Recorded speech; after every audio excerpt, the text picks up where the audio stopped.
importante, papai, mamãe, demais membros da família, estarmos orando pelas crianças, pelos jovens, enfim, orando uns pelos outros, né, irmãos?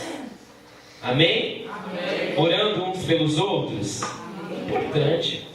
Às vezes a gente deixa a vida nos... coisa para fazer.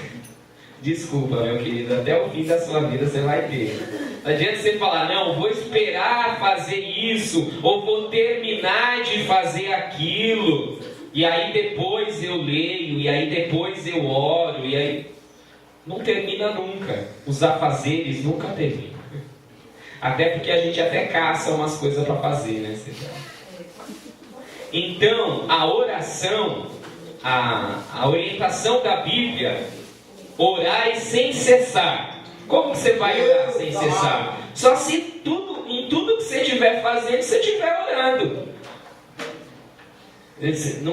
Não pode ser, né? Entenda a palavra de Deus. Não é para você ficar recluso lá no mosteiro, lá no lugar isolado, lá no monte, e ficar orando lá. Isso não é orar sem cessar. Isso é um momento de oração. Orar sem cessar é você acordar, orar, tomar café, orar, e ir andando e orando, e fazendo outra coisa e louvando. E você ter a oração como um elemento da sua vida. Deus, aleluia. Não é só. É claro que é importante você separar um momento isolado, que você vai fechar a porta do seu quarto e vai orar. Não é dessa oração que eu estou falando. Eu estou falando da outra. Daquela que você faz enquanto está andando, enquanto está no ônibus, enquanto está lavando louça, enquanto está trabalhando, enquanto você vai orando também.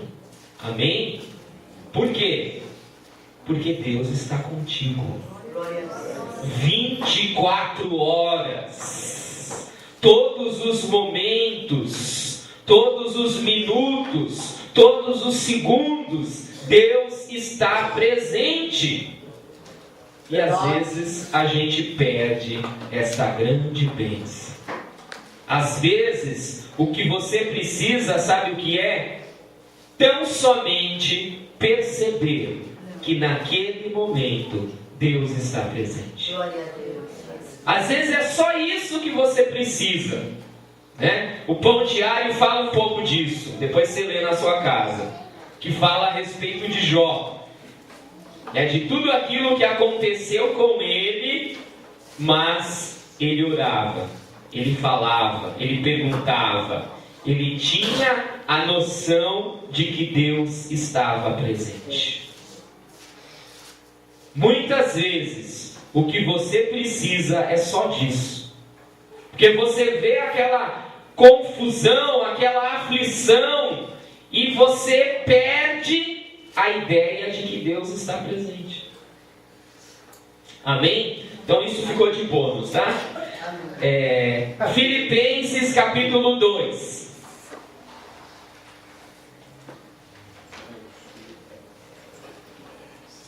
Filipenses 2. Filipenses 2 é um texto que eu gosto muito, porque fala a respeito de Jesus e daquilo que ele fez. Mas nesta manhã eu quero trazer esse texto de Filipenses para pensarmos em comunhão. Oh Deus, aleluia. Nós vamos trazer esse texto de Filipenses para pensarmos em comunhão, em algumas coisas que dificultam a comunhão, em algumas coisas que facilitam a comunhão e o propósito da comunhão. Amém? E aí você vai entender como você vai ser abençoado através da comunhão. Portanto, versículo 1. Portanto, se há algum conforto em Cristo, se alguma consolação de amor, se alguma comunhão do Espírito, se alguns entranháveis afetos e compaixões, completai a minha alegria, para que sintais o mesmo, tendo o mesmo amor, o mesmo ânimo, sentindo uma mesma coisa. Nada façais por contenda ou vanglória, mas por humildade. Cada um considere os outros superiores a si mesmo. Não atente cada um para o que é propriamente seu apenas, mas cada qual também para o que é dos outros.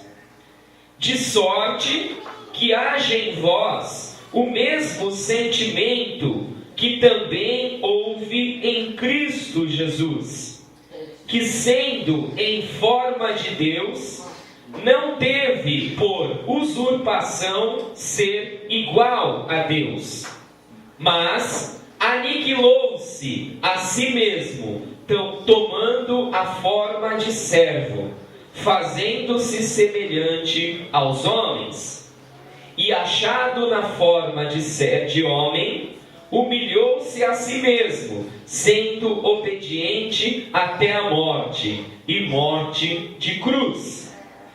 Pelo que também Deus o exaltou soberanamente, e lhe deu um nome que é sobre todo nome. Aleluia. Para que ao nome de Jesus se dobre todo o joelho dos que estão nos céus e na terra e debaixo da terra, e toda língua confesse que Jesus Cristo é o Senhor, para a glória de Deus Pai. Amém? Você pode dizer graças a Deus? Graças a Deus. Você pode dizer bendita é a palavra do Senhor? Bendita é a palavra do Senhor. Amém. Queridos, a Bíblia é uma mensagem espiritual e ela só pode ser entendida através do Espírito de Deus. Se você quer entender e ouvir a voz de Deus, você tem que pedir para Ele te ajudar. Oh, Deus. Põe a mão assim no seu coração e diga comigo: Senhor Deus, Senhor Deus, eu preciso, eu quero ouvir a tua voz. Me ajuda, Espírito Santo, a entender a tua palavra. Em nome de Jesus. Amém. E toda vez que você se aproxima das Escrituras, seja através de uma leitura ou de uma pregação, você peça ajuda para o Espírito de Deus, para que você entenda o que Ele está falando. Amém? Amém. Vamos lá, queridos. Deus tem um propósito para as nossas vidas. Para a minha e para a sua vida.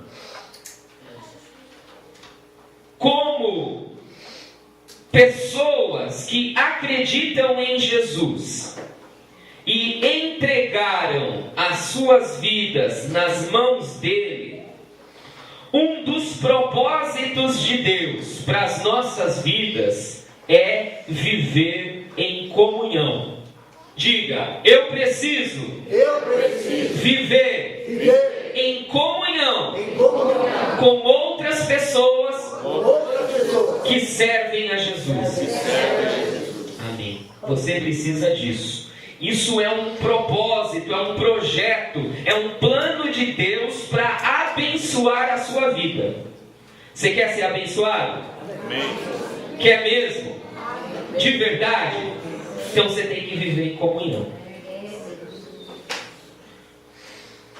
Na cabeça de Deus, no projeto de Deus, para que os seus filhos sejam abençoados, eles precisam viver em comunhão.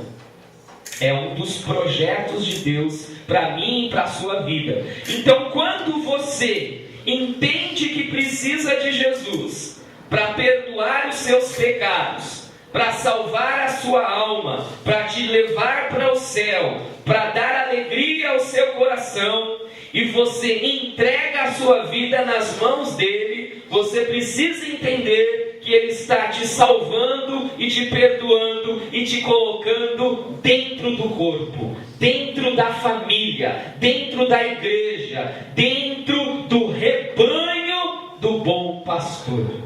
Este é o lugar aonde você será abençoado. Este é o lugar aonde você será alimentado. Este é o lugar aonde você será treinado, aonde você vai crescer, se fortalecer e ser abençoado. Amém? Não existe essa história de crente que anda sozinho, fica na sua casa e serve a Deus muito bem, obrigado.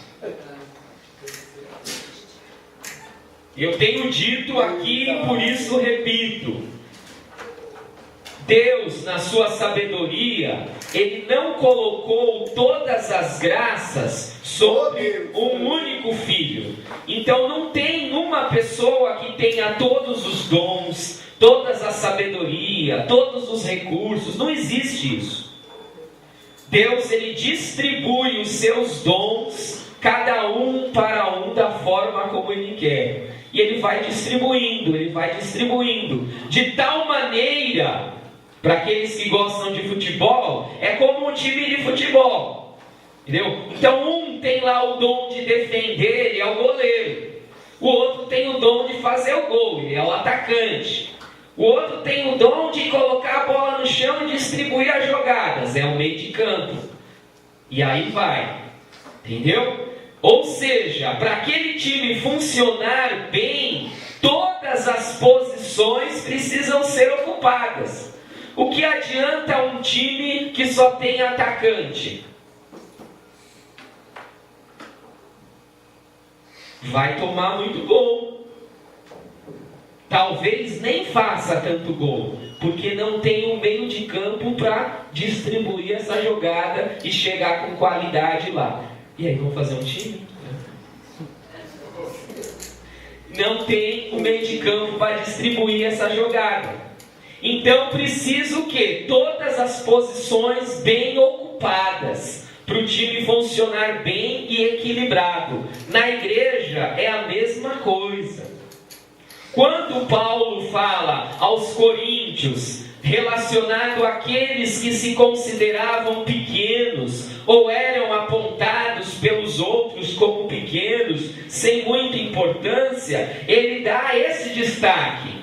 Ou seja, você considera aquela pessoa pequena porque você não está entendendo o funcionamento do corpo. No corpo não existe pequeno, não existe menos importantes. Todos são importantes, cada um exercendo uma função.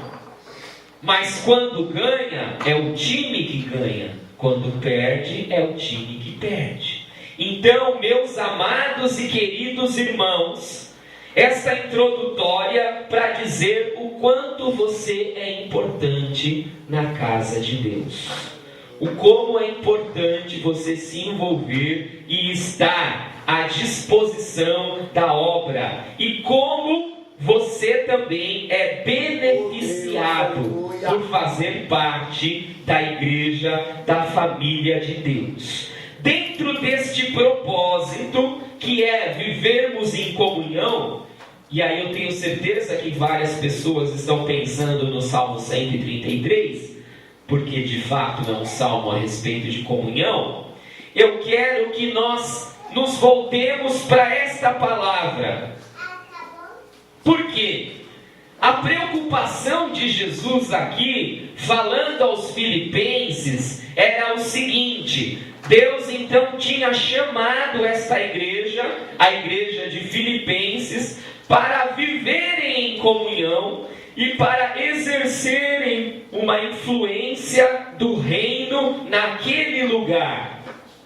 Então, Paulo plantou aquela igreja numa das suas viagens missionárias, ele passou por Filipos, certo? Pregou para algumas pessoas lá e uma igreja começou a florescer. Então pessoas começaram a ouvir o evangelho, se juntar àquela igreja, e a igreja foi crescendo. Mas ele identificou alguns problemas que estavam acontecendo naquela igreja e que estavam dificultando a comunhão dos irmãos. Então este capítulo 2 vem falar do elemento principal para que haja comunhão.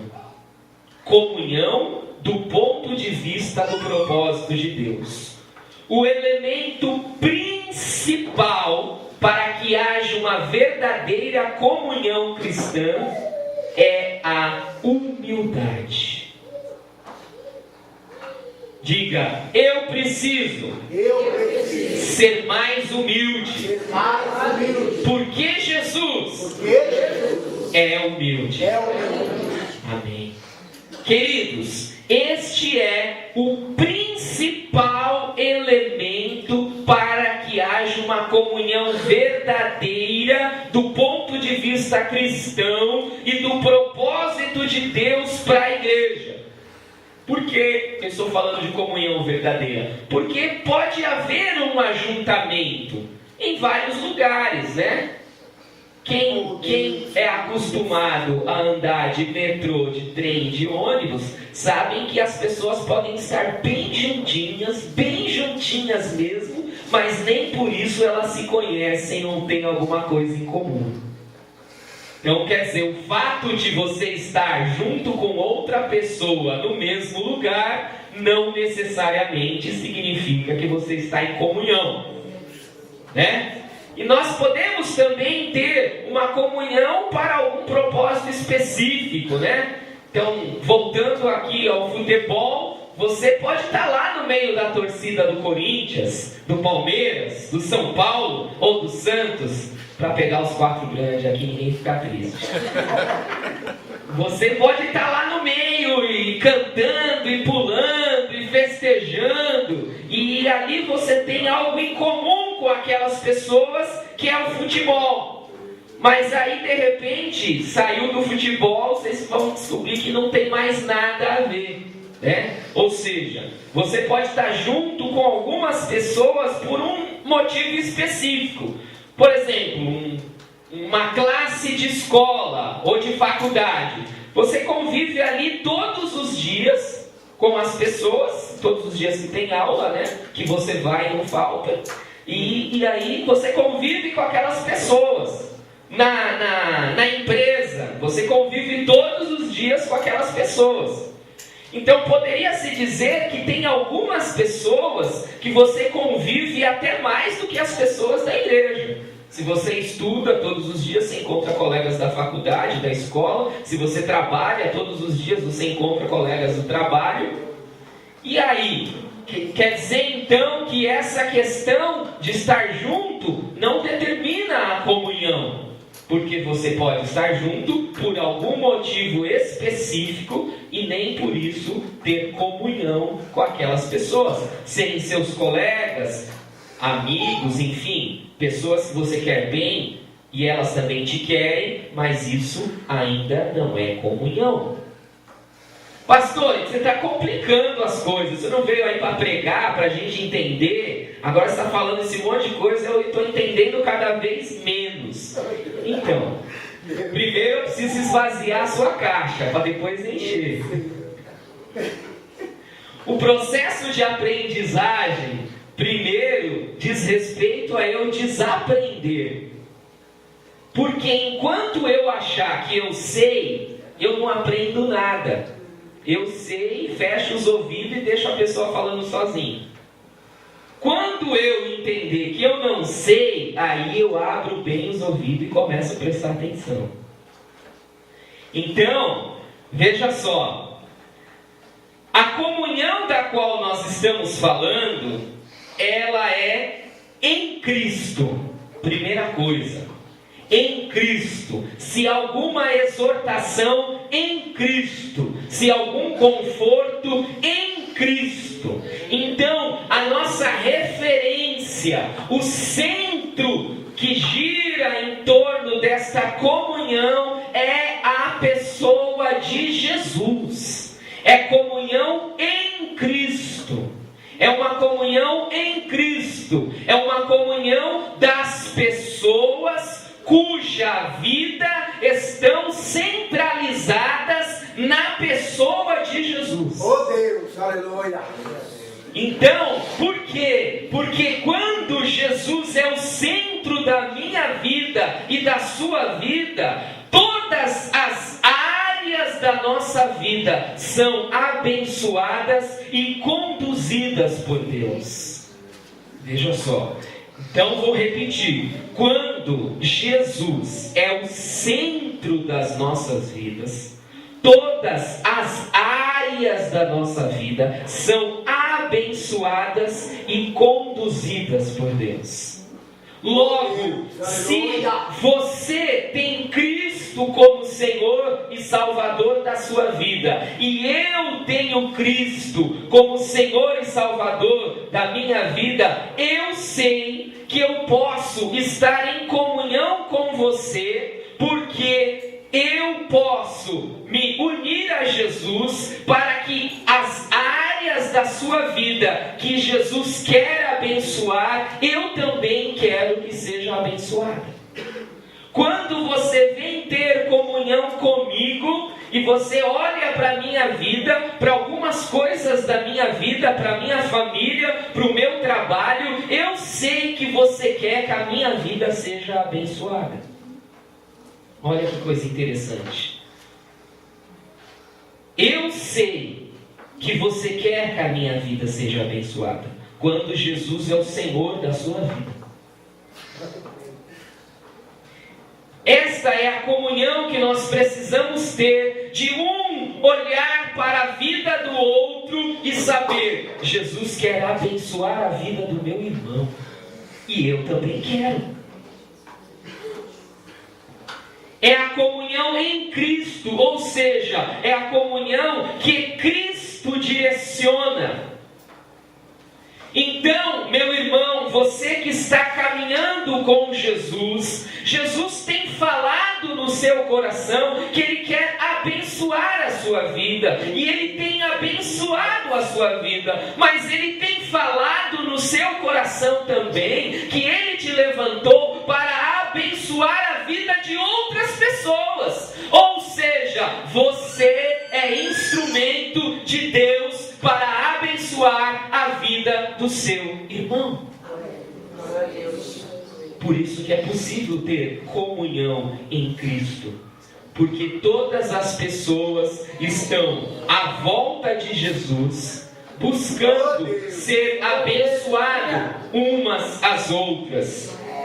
Ou seja, meu irmão, são pessoas que entenderam esse negócio de corpo, esse negócio de time.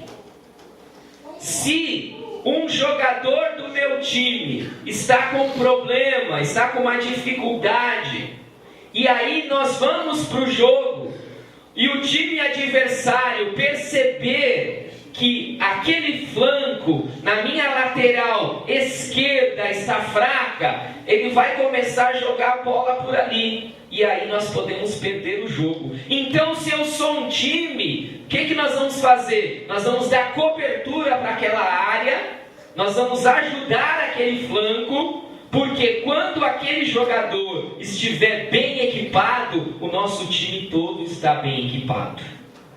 Oh Deus, aleluia. Ou seja, se você faz parte da igreja e vê um irmão seu padecendo necessidade e sofrendo, você tem 2, para não dizer 3 motivos para ajudar aquele irmão. Um, é porque ele está precisando, compaixão. 2, é porque se ele está precisando, você também está precisando. Porque quando um sofre, todos sofrem. Então, significa que se o diabo ou as circunstâncias vencer aquele irmão e ele for derrotado, você que faz parte do time também será derrotado. 3, porque Jesus mandou fazer isso. Comunhão é entender esses processos que nos colocam juntos. Certamente nem todos aqui conhecem a história da capa de Acã, mas a maioria com certeza conhece. E o que aconteceu com o povo de Israel quando uma das pessoas que estava lá no meio do arraial pegou algo que não devia, uma capa que não era para pegar, bem resumidinho. Simplesmente o povo não conseguia vencer. O povo estava perdendo as batalhas porque uma pessoa pegou indevidamente algo que não era dele e que não deveria pegar. E isso determinou que todo aquele exército, que toda aquela comunidade perdesse. Você está percebendo como há uma ligação grande entre você e os demais membros da igreja? Eu quero que você pense nisso muito seriamente. Se tem um irmão desta igreja sofrendo ou padecendo, isso significa que a sua força espiritual como membro dessa igreja também vai enfraquecer. Então, se você identifica algum membro dessa igreja fraco, em vez de você pedir apenas por você, peça pela vida desse irmão. Porque na hora que ele se levantar, você se levanta também. Oh Deus, aleluia. Você está entendendo? Por isso, os problemas individuais de cada um também são importantes. Você está passando uma luta na sua casa, seja ela financeira, seja ela emocional, seja ela um conflito familiar, uma dificuldade financeira, uma crise espiritual, não pense que isso é só com você. Não pense que isso afeta só a sua vida. Ah, eu estou aqui fraquinho, deixa eu no meu canto. Então, você no seu canto, você está influenciando toda a igreja, você no seu canto. Não existe você no seu canto, você é membro do corpo de Cristo. Glória a Deus. Então, compartilhe as suas necessidades uns com os outros. Glória a Deus. Compartilhe aqui testemunho de bênção, de vitória, como a Paula trouxe. E compartilhe também as lutas e as necessidades, para estarmos orando uns pelos outros. Uma corda, ela é tão forte quanto o seu elo mais fraco. Vou repetir. Uma corda é tão forte quanto o seu elo mais fraco. Não adianta você ter um cabo de aço que no meio tem um fio de linha, de costura. O cabo de aço vai ter a força do fio da linha de costura. Por quê? A corrente é tão forte quanto o seu elo mais fraco. Então, quando o Senhor Jesus nos coloca no corpo, tendo o mesmo amor e o mesmo ânimo, mesmo pensamento, mesmo sentimento e o mesmo ânimo. Então é uma comunhão integral que envolve a mente, o coração e a vontade. É uma comunhão integral, porque nós vimos lá que o jogador de futebol, aliás, a torcida, ela pode ter uma comunhão lá, mas não é integral. Nós precisamos de uma comunhão de mente, pensar as mesmas coisas. Não é ter a mesma opinião, né? Antes que alguém fale, não dá para pensar a mesma coisa, claro que não. Se você pensar do ponto de vista de opinião, não é ter a mesma opinião, é ter a mesma fonte fonte de pensamento. Se nós somos uma igreja que estuda, que medita na palavra de Deus, a nossa fonte de pensamento, o horizonte das nossas verdades são os mesmos. Então, se Deus falar alguma coisa, se nós conversarmos alguma coisa a respeito de amor, de perdão, de obediência, se nós conversarmos alguma coisa a respeito de ânimo, de alegria e de tantos outros assuntos, nós temos que ter o mesmo pensamento se nós estivermos bebendo da mesma fonte. Glória a Deus. Como que uma igreja pode ter comunhão? Vindo no culto todos os domingos? Também. Participando de reuniões? Também. Mas para termos a comunhão a qual Jesus espera de nós, nós precisamos estudar com afinco a palavra de Deus, a fim de termos uma unidade de pensamento. Deus, aleluia. Senão nós vamos ser apenas aquele povo que toma trem de manhã. E a gente senta no mesmo vagão junto, mas cada um pensa uma coisa. Precisamos ter comunhão. E para isso, precisamos investir na palavra, para ter o mesmo tipo de pensamento. Queridos, segunda coisa que ele diz aqui, sentir a mesma coisa, ou ter o mesmo coração. E é fato que duas pessoas podem estar assistindo a mesma cena, seja ela na televisão, um filme, seja ela ao vivo, uma situação. E elas vão ter reações diferentes, né? Uma chora, outra ri. Pelo mesmo motivo que uma pessoa chora, a outra pode ver a mesma coisa e rir. Vai entender, o ser humano é assim. Cada um reage de uma maneira, né? Um viu lá que sei lá, um fato relevante. Enquanto uns ficaram felizes, vamos sair do Brasil, né? Senão vão dizer que eu sou político. Enquanto uns ficaram felizes que a Inglaterra, que o Reino Unido ia sair da Europa, outros ficaram tristes. E as reações são diversas. E a disputa foi emparelhada, né? Estou falando aqui, vamos lá, televisão, noticiário internacional, Reino Unido, um plebiscito para decidir se continuava dentro da comunidade europeia ou saía. E por pouca, uma margem de diferença pouca, vamos dizer que um foi 49%, outro 51%, eles decidiram sair.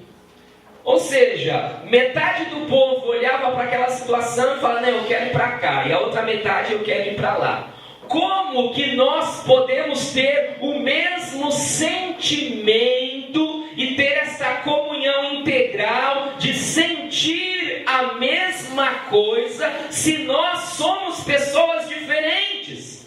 Você nasceu num lugar, foi criado de uma maneira, conviveu com umas pessoas, teve experiências completamente diferentes das minhas. Como então nós podemos ter esta comunhão? Somente, preste atenção, se nós tivermos uma vida de oração. A oração, quando você coloca as coisas diante de Deus em oração, você começa a receber de Deus o coração de Jesus para aquelas coisas. Às vezes você olha para uma pessoa e fala, nossa, mas essa irmã, pelo amor de Deus, hein? Só sabe criticar. E aí você pode então estar em comunhão com ela ou não. Mas como você vai ter comunhão? Só existe uma maneira, se você colocar esse assunto em oração. Porque aí você vai receber de Deus o sentimento para com aquela pessoa. E às vezes Mas é isso mesmo que acontece no nosso meio. Você tem pessoas aqui de diversas idades. Física, né? Idade cronológica.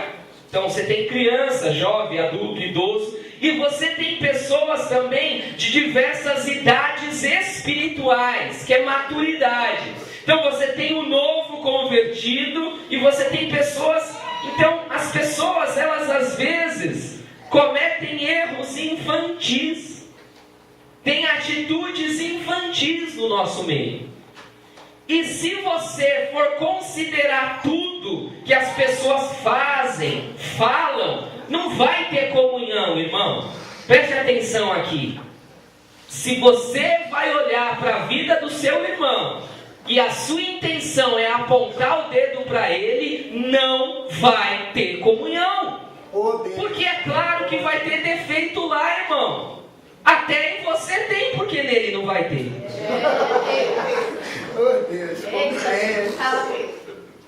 Então, a comunhão emocional do mesmo sentimento requer uma vida de oração. Antes de apontar o dedo para o seu irmão, apresenta ele no altar de Deus. Apresenta ele no altar de Deus, porque Deus está trabalhando na vida dele e nós precisamos estar em comunhão. Você precisa trabalhar também. A comunhão é integral, mesmo sentimento, porque temos a fonte da palavra, temos o mesmo pensamento por causa da fonte da palavra, o mesmo sentimento por causa de uma vida de oração. Verdade. Só tem como ter comunhão se nós tivermos uma vida de oração. Senão o que vai sobrar é o apontar de dedo. E diz aqui então o mesmo ânimo, ou seja, a mesma atitude.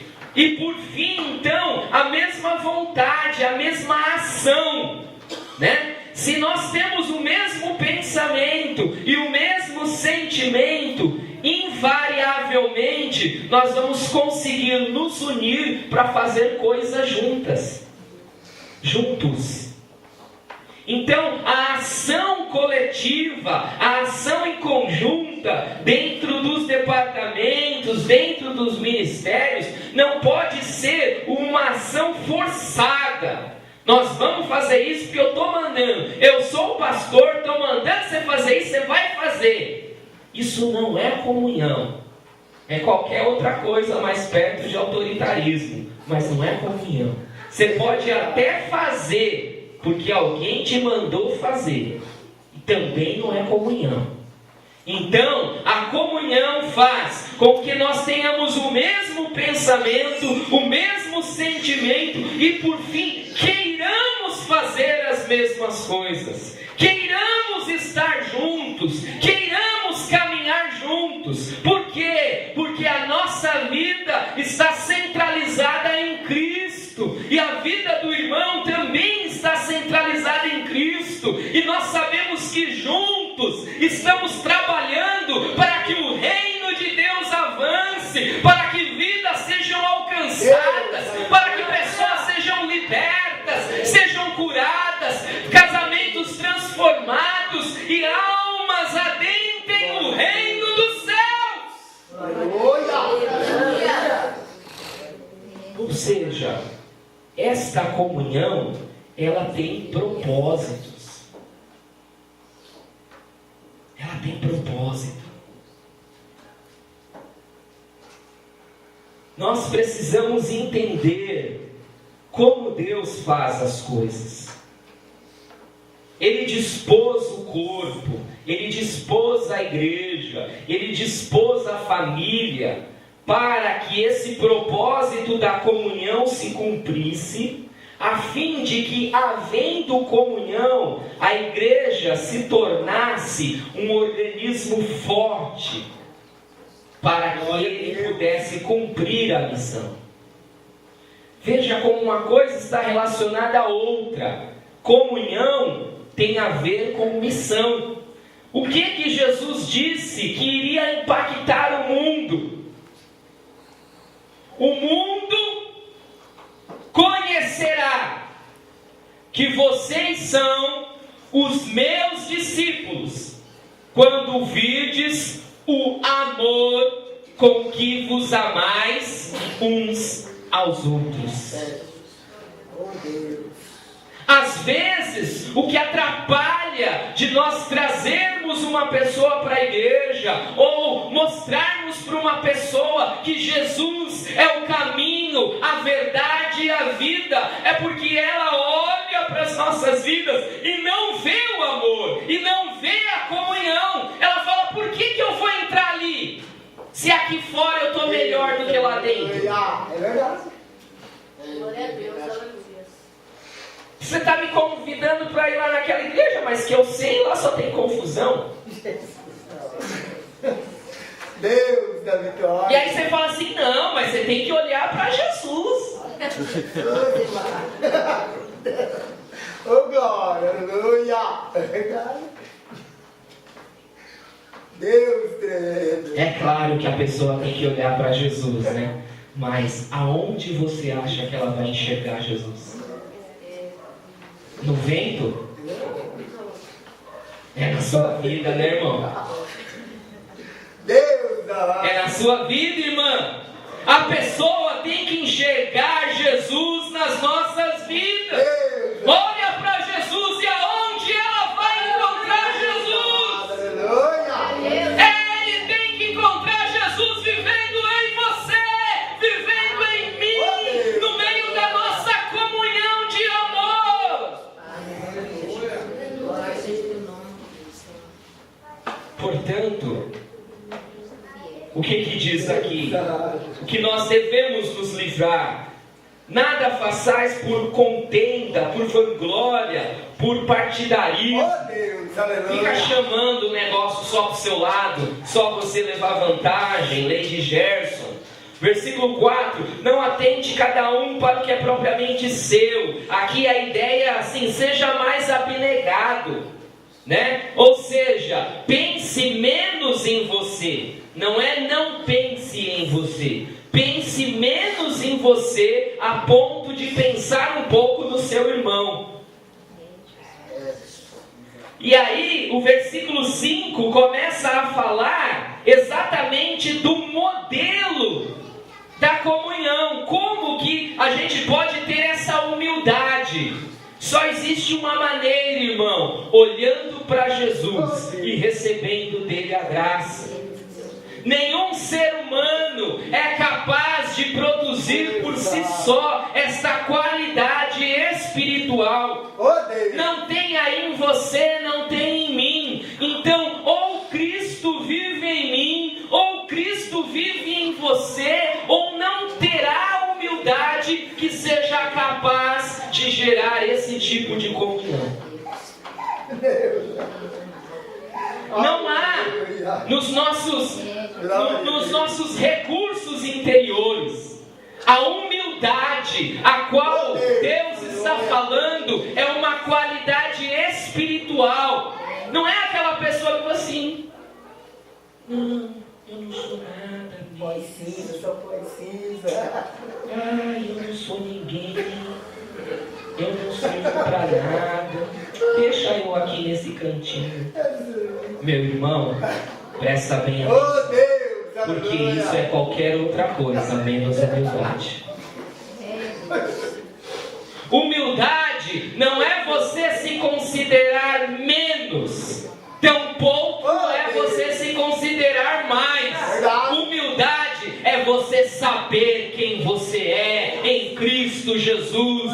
Você é filho de Deus. Eu sou filho de Deus. Se eu vestir um terno, uma gravata, ou se eu colocar uma bermuda e uma bombeta, eu sou um filho de Deus. Se eu entrar no palácio, ou se eu pegar uma roupa de gari para limpar a rua, isso não me diminui, porque eu sei quem eu sou. Estou bem certo de quem eu tenho crido e que é poderoso para guardar o meu depósito até aquele dia. Glória a Deus.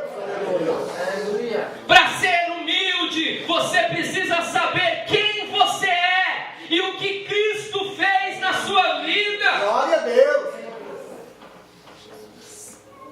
E aí o que ele diz de exemplo? Olha para Jesus, o que ele faz. Ele está lá no céu, com toda a sua roupa de glória, de esplendor, o Criador e o sustentador do universo. E aí o que ele pensa junto com o Pai? Unidade de pensamento. Nós temos uma missão. Nós precisamos resgatar o ser humano, senão todos vão se perder. Então nós precisamos fazer alguma coisa, porque não tem ninguém lá capaz de cumprir essa missão. E aí o filho se apresenta e diz: Pai, eu vou. Pai, eu vou. Pai, eu vou descer lá.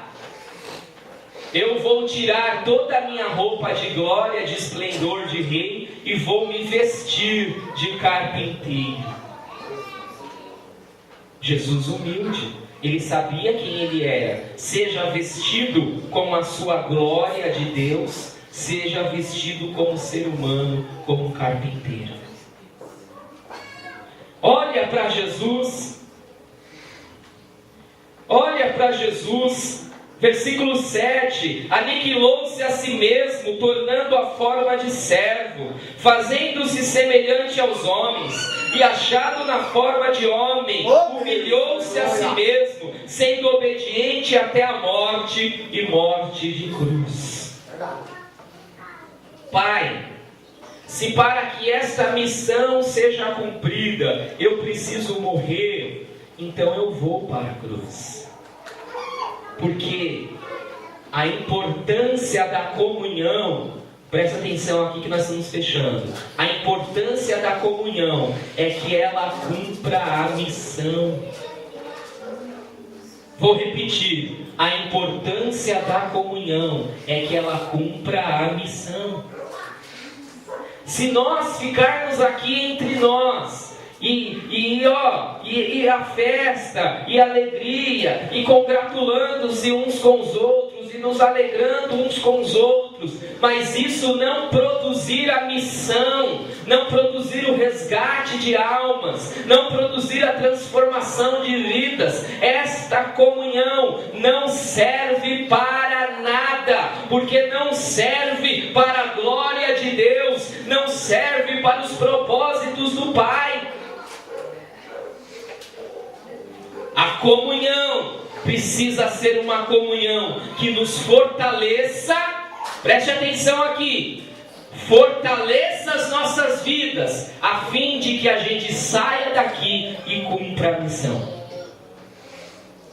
Nós precisamos estar em comunhão para um ajudar ao outro, para um abençoar ao outro, a fim de fortes nós cumprirmos a missão.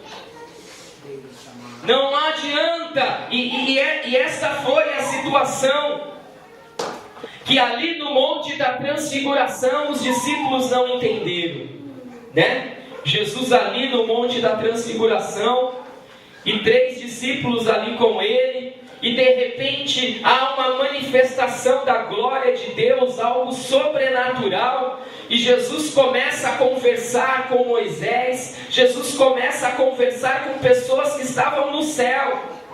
Então se abre um portal da glória, e Jesus, sendo Deus, ali começa a falar com aqueles que já tinham chegado no céu, e conversar sobre coisas celestiais. E aqueles 3 discípulos ali, meu Deus, que lugar tremendo é esse? Que coisa maravilhosa! O céu se abriu, o fogo desceu. Vamos ficar aqui, não vamos mais embora daqui. Vamos fazer, Senhor, 3 tendas, um para o Senhor, um para o Moisés, um para Elias. A gente fica aqui até do lado de fora, porque esse lugar é fogo puro. Eis que bradou uma voz do céu. Quando bradou aquela voz, Moisés e Elias se foram, e a voz falou: este é o meu filho amado, a ele eu fiz. Terminada essa cena, chegam os demais discípulos, falando: olha, mestre, nós estamos lá embaixo no pé do morro, tentando expulsar um demônio de uma pessoa, e nós não estamos conseguindo. A comunhão serve para cumprir a missão. Se nós vamos ter comunhão aqui entre nós, e o negócio vai ficar bom, e o fogo vai cair, mas enquanto isso, tem pessoas no pé do morro sofrendo, tem pessoas no pé do morro sendo destruídas, tem pessoas no pé do morro sendo condenadas, esta comunhão não está servindo. Oh Deus da vitória. Nós estamos trabalhando para que haja comunhão nos departamentos, comunhão com os homens, comunhão com as mulheres, comunhão com os jovens, mas vamos entender que esta comunhão é para nos fortalecer, a fim de nós cumprirmos a missão. Deus está te abençoando para você abençoar a vida de outras pessoas. Não é para você ser um mar morto. A água não pode parar aí. A bênção não pode parar aí. Você é o instrumento de Deus para abençoar esta terra. Glória a Deus. Jovem, você é instrumento de Deus para abençoar esta terra.